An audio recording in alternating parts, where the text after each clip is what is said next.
In the news today, tour company startup betting big with hotel, amusement park plans. A local tour company is embarking on a multi-million-dollar project to construct a hotel, an eco-resort and spa and an amusement park.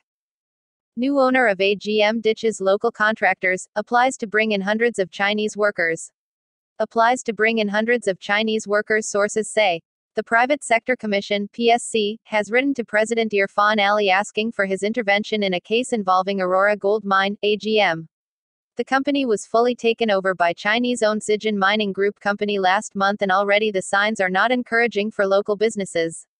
According to officials, the company has applied to bring in over 200 Chinese workers for that region's 7 mine, the biggest gold mining operations in Guyana. In the meantime, several local contractors who were working with previous Canadian owners have been let go. Between them, almost 300 workers have been affected. According to a letter sent by the PSC to President Ali, the issue is one concerning local content. A complaint has been filed with the Commission. It was pointed out that AGM's new Chinese owners abruptly terminated the contracts of local contractors despite no breaches or issues. A number of the companies have hundreds of millions of dollars of equipment lying idle. The PSC called on the president to intervene. It was pointed out that the country stands to lose millions of dollars in revenue as well as local employees losing jobs. News outlets was told that another major Chinese company, China Harbor Engineering Company, which ran into trouble with the construction of the $150 million United States Timehari Airport, has been earmarked for taking over the contracts. The contracts which locals lose out on include transporting of fuel and explosives, food, hydrated lime, trucking and the stripping of the soil, haulage of water, and stripping in the open pit. The issue of local content has been dominating the news in light of the oil and gas production. There has been increasing calls for local companies to benefit. AGM started commercial production in 2016, but there were questions over their seemingly excessive concessions.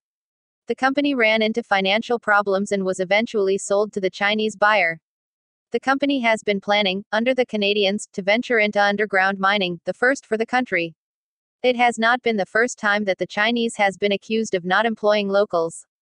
There was accusations while the Marriott Hotel was constructing and, of course, at the CJIA. 2 prisoners were shot dead by prison guards on Saturday during an unrest that came just after the visit of 2 government ministers. Gruesome murder of Berbice cousins. As the probe continues into the gruesome slaying of 2 West Coast Berbice cousins, Isaiah and Joel Henry, Crime Chief Wendell Blanham has confirmed that 5 persons are currently in custody. Providing an update as to the status of the investigations, the crime chief said that while no motive has been outlined, the individuals arrested were said to be last seen with the slain cousins. Engineer falls to death from 4th floor at Happy Acres construction site.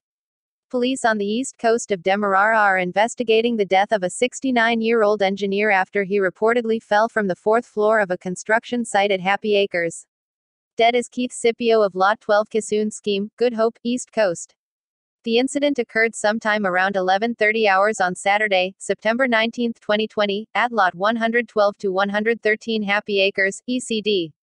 Based on police reports, Scipio went to work at the construction site of a 4-story steel and concrete building, and about 10:35 hours, he held a meeting with all the workers on the 4th floor, after which everyone went back to work. Subsequently, the engineer was observed walking towards a hole, which is located at the center of the building, and fell through to the bottom. One of the workers, who witnessed the incident, told the police that he tried to alert Scipio of the danger but was unsuccessful.